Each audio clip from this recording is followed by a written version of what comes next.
Hello and welcome to And Still We Rise. I'm your host, Christine Seidel, and today we have returning guest, therapist Madison Reed. Welcome, Hi. Madison. Thanks for joining us. Madison has been with us before to kind of talk about performance-based anxiety. That's a little bit of like an and/or identity.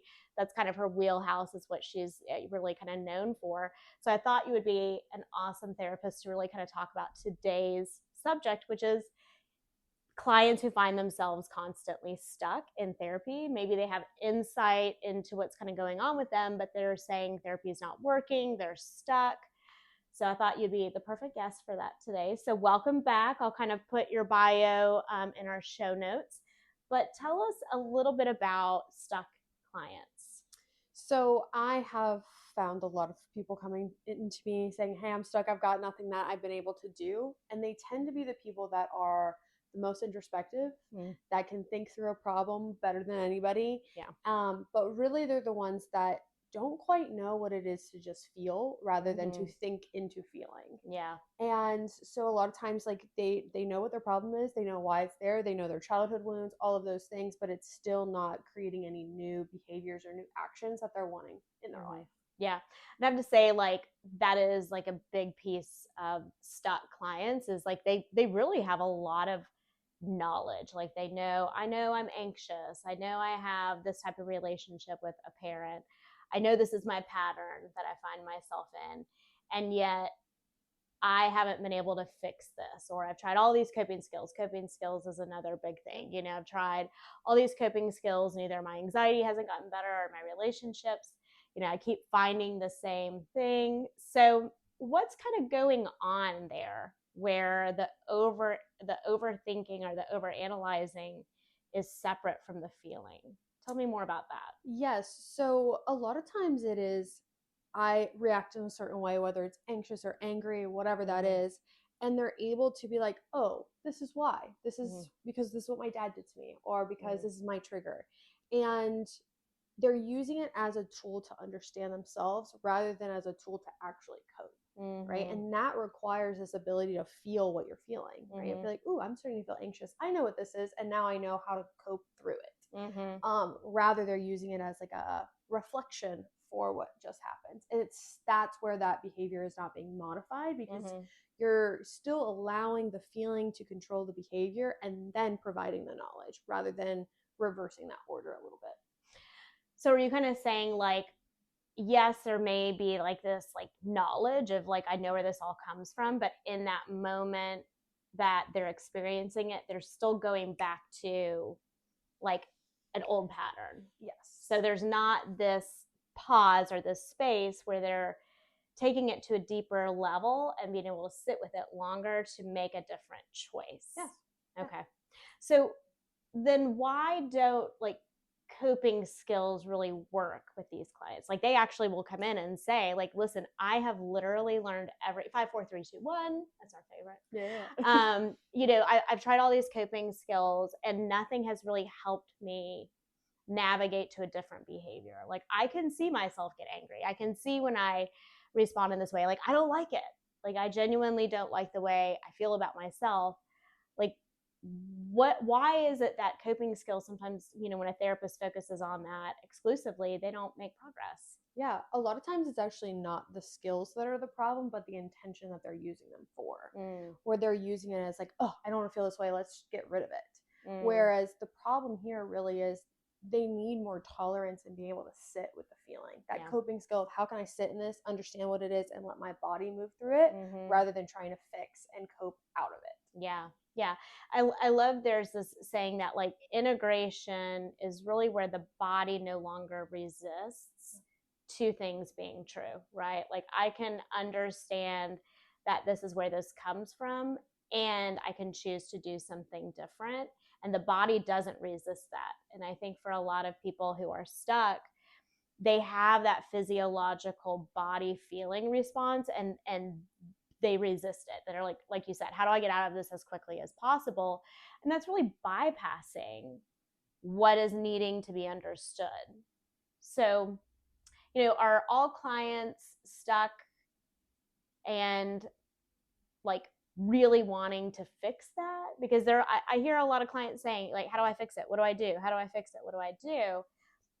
And even when I'll give, like, suggestions in the work around getting to a place of like space within themselves, they'll resist it. They're like, nope, nope, I don't. Yeah, like, tell me something else to do. I don't want to meditate, or I don't want to stay with that feeling a little bit longer.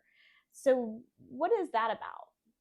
Yeah, I talk about this all the time where I don't feel like all feelings are created equally, Mm-hmm. because there are ones that are a little bit more powerful than other ones. Yeah. And that's where I think helplessness comes in a lot with this is Mm-hmm. I think very few people actually know how to cope with helplessness, and intellectualizer introspective people are the worst of that. Yeah.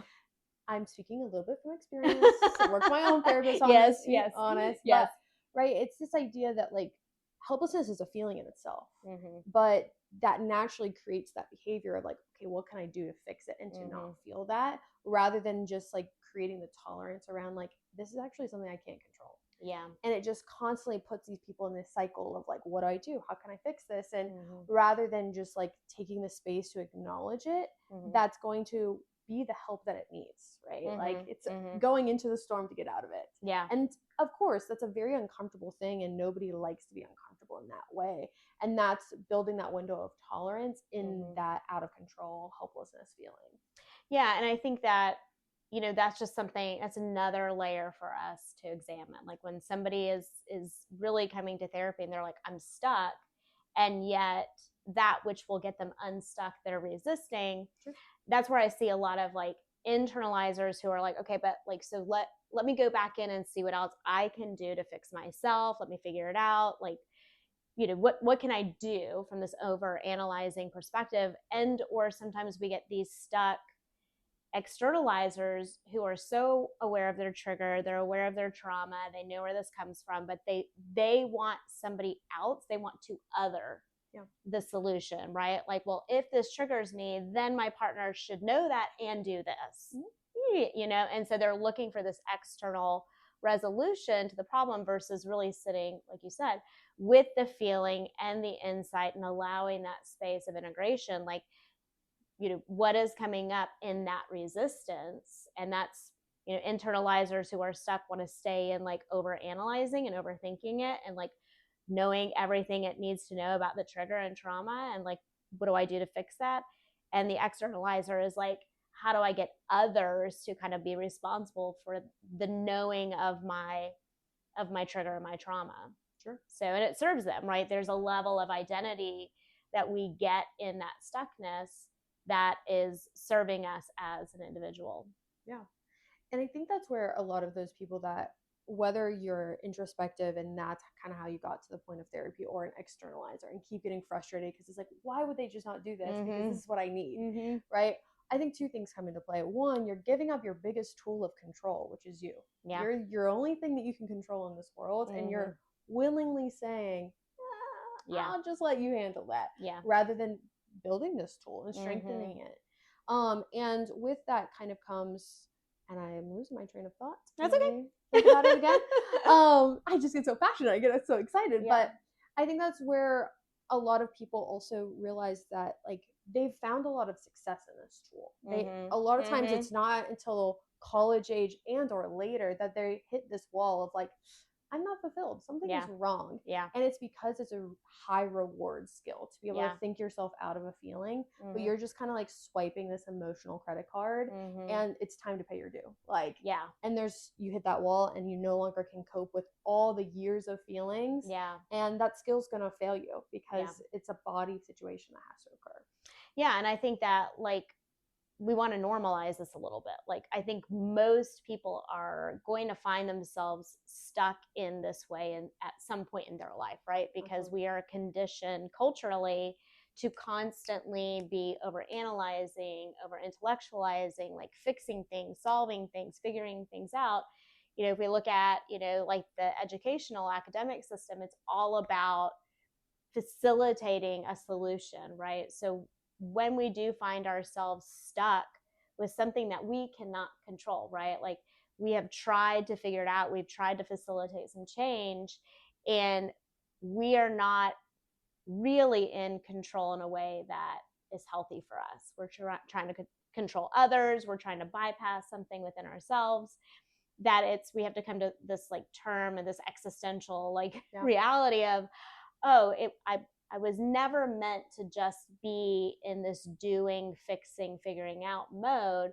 That's actually a very isolating place to be when I get stuck, because there's really no solution I can get to when I'm in that intellectualizing, overthinking state. It blocks me from a very important part of myself, which is my body, where my feelings kind of reside.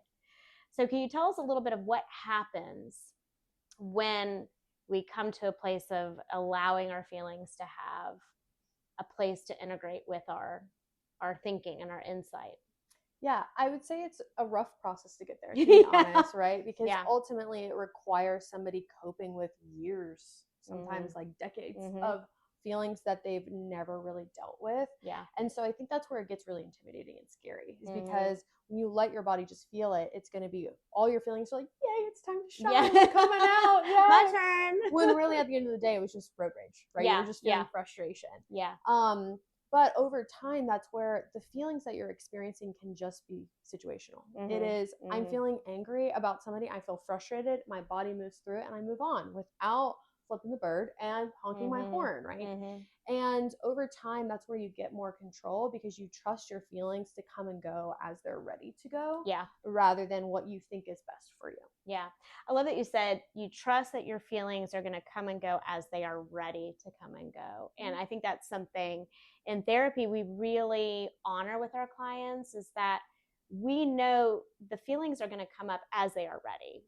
We don't worry about like, them being in session and this huge trauma that they're not really ready to process comes up. We really do know that their subconscious will allow things to come up as it's ready. And it could be something situational, right? Like road rage, that you're like, why do I get so angry about this? And when you actually start allowing that space, you realize, oh, there's different layers to this anger. There's different layers to this rage, that as we allow them to come up when they're ready, it's safe for that to come up, right? So it's such it's like it's rough work at times, right? Because things will come up, but it's safe enough for them to come up. We have to trust ourselves. Our own feelings will reveal themselves, and also like the space that we're going to with a therapist to be able to hold a container for those feelings. Can you speak a little bit to that? Because I know you do brain spotting, which is an excellent way to start doing some of this work. I do hypnotherapy and ketamine assisted therapy, which allows the regression of feelings, right? Like going to the next thing and then the next thing, what's coming up. How does that really help people who are stuck? So, people who are like, I don't know, nothing is going to help me. Like, I know all these things. How does something like brain spotting really integrate the feelings part of it? So in my spiel, when people come to brain spotting, I always say we're going to try to create comfortability around being uncomfortable. And so much of like growth is in being uncomfortable, and you have to figure out a way to sit in that to create the life that you want. And that's where brain spotting becomes a great tool, is because a lot of times people will come in with all this content. We're like, I can tell you everything that happens to me and be completely fine. I'm like, but how do you feel? Like, let's pull this back. And that's where brain spotting is a great bridge, is because a lot of people don't have that skill. They don't even know what it is to just feel without thinking and feeling. And brain spotting uses ultimately our body as a way to integrate the thoughts that we've been having and the feelings that we've neglected, and putting them back together through letting your body kind of go through it. It doesn't require talking. It's just you sitting in that and having a therapist there that is safe and with a regulated nervous system to kind of channel off of, so it doesn't kind of blow through this comfortability window that we have established. Yeah. And I think that, like, coming from like a very inner child perspective, I think that like is a form of reparenting ourselves, right? Like to really come with an understanding and like of this insight of maybe something we've gone through, and then, have been able to access the feelings, and as a therapist, hold them with some compassion, that they can have the feeling that is valid for what they experience without any consequences or punishment, and that they can hold it, and the therapist can hold it with them until they're ready to release it. And there's like a level of agency and autonomy that they have in that moment that maybe they didn't have in years past, or in relationships that kind of condition this level of response. And so I think that is such a huge piece of this work is the space, right? The space that you come to, the modality you use. And I think for a lot of therapists who maybe are newer or not as experienced, they jump so quick in with their therapist, with their clients, to try and fix things, to try and figure out, okay, what coping skill, what do we need to do? What's the next step that has to be done? And I think in a lot of the, therapists that have more experience, they recognize how that pushing is actually maybe creating a little bit more stuckness. Yeah. So what have you found as a therapist to be, most supportive for your clients that come in saying they're stuck? Yes, I actually think it's a little bit more of this confrontational style, right? Again, they've been really rewarded for the system, and they need some reflection, like, actually, here's how this is not serving you. Right. And a lot of times that is just being like, can we pause right here for a second? I asked, how did you feel about this? And you jumped into content, right? Yeah. Can we try this again? And even if you jump into content, I'm going to pull you back down to the feeling. And even in just the talk therapy aspect, trying to integrate those two. And I think that's where it requires a lot of that rapport. It's because they've been trained that they can talk about it. And it's also a lot of times their trauma story that they want to just say, but that's not healing work. That's what's going to keep them in their comfort zone.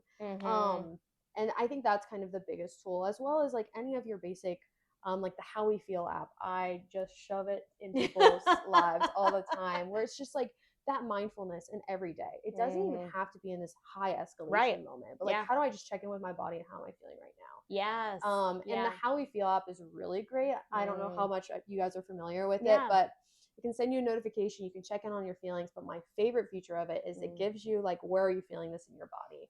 And you can literally down to your like pinky fingernail say, this is where I'm feeling it and here's how intense it is. And so it's a great tool to kind of like slow down, and that's a great way for clients to still be engaged in the therapeutic process even when they're out. Those are my two big ones. So I love that. We'll put a link to the app in our bio, because I think that's just, it's a great reminder to, like you said, slow down and just sink a little bit more into your body. I think even, clients coming into the therapeutic space, right? Like as clinicians, letting them check in with their body before even starting session, like, what are we feeling in this moment? Or how are we feeling in this day? Because you said something interesting, people telling their trauma story. And as a clinician, you've probably seen where they tell their story, and yet they, might even have a very traumatic, expression of like what they went through, but no affect change, right? Like, so they become somewhat disassociative from what they actually experienced, so I think that's a really important thing as a clinician, to do that kind of confronting of bringing them back to something that they shared, and see if they can actually access that in their body. So I love just the compassionate like care of even confronting something and like inquiring a little bit more around what that was, right? What that shift was, what that statement was, how they experienced it, how it feels in their body. But it does have to be a therapist who's attuned, right? And when you get that, how to be in that versus what to do with it, right? Because so much of this is, getting our clients unstuck is not us really doing anything other than being able to hold that for them when they are struggling to hold that for themselves. Yeah, and I think that's where, again, like I think a lot of new therapists fall into that trap, is because a client requires the safety to just express and it not turn into fixing. Because as soon as you go into that, well, here's this coping skill, that's mirroring what they already do in their everyday. And that's actually what's going to make them feel like this isn't working, rather than just like you being the person that holds it for them and they can channel into your nervous system, all of those things. Like that's going to be foreign. And that's what we're looking for, because that's going to create a little bit of that uncomfortability. That's going to help the new system to develop. Yeah, and I think that like as a profession, I mean, I know there's a lot of listeners or viewers that are, lay people, so to speak, but there are some clinicians. But I think it's good for both, clients and clinicians to really start recognizing, like, as we step into a space within this work, like we need modalities that actually get clients unstuck sooner and quicker, so that they can actually afford the care, right? Because we all know therapy is not cheap. It's not covered by a lot of insurance companies. So the more we can do work from this informed place, the sooner our clients are becoming unstuck and gaining a lot more integration in their life, and they're able to take that medicine kind of out into the world. So I highly recommend any clients or clinicians who are listening to this to really check into some of those modalities. Madison and I are actually doing some trainings on accessing more of that implicit state of our nervous system, which is where we hold the memories and the feelings and all the things, where things are integrated. So I highly recommend, that course, which we'll put a link as soon as it's live. But I think it's a great way to start doing this work in a way that clients can see progress a little bit sooner and quicker, because we need the healing work done in this world. So anything else you feel like would be helpful for clients or our listeners to hear? Yeah, I think it's just kind of for everybody to just remember that, like, I think we view thoughts as being separate from our body, but at the end of the day, like, our body is the host for those thoughts. Yeah. And making sure you're taking care of that, because it's the one that's taking really the brunt of it, right? I think stress is the feeling that we talk about a lot. Like, a lot of people acknowledge stress has an effect on your body. Why are we not viewing other feelings as also having that effect of our body? And remembering that, I think, is what can allow the intellectualizers to be like, this makes sense to feel through it, right? If you need that little validation, there you go. Yeah. I think that's my biggest thing. Yeah. Just like if I were to realize I was hungry, or I was realize I was thirsty or needed rest, I would attune to that and provide for it. It's the same thing, that if I have these feelings in my body, they're really there to help guide me into what I need. And so, yes, like if I were going to give, thirst and hunger a response, I can give care to those other feelings. So that's a great point. Well, as always, I appreciate you being here with us today. Madison is just, she's just such a great therapist when it comes to getting to those deeper, more rooted belief systems that are kind of sabotaging the progress we're trying to make, right? Like if we get stuck, we're really trying. She really helps you to do that work in a way that's not so hard on you. Yeah. So thanks for joining us, Madison. If you guys would like to watch another one of her videos, they'll be linked. Please like, subscribe, and follow. We always appreciate all of your feedback. Until next time, we'll see you. See ya.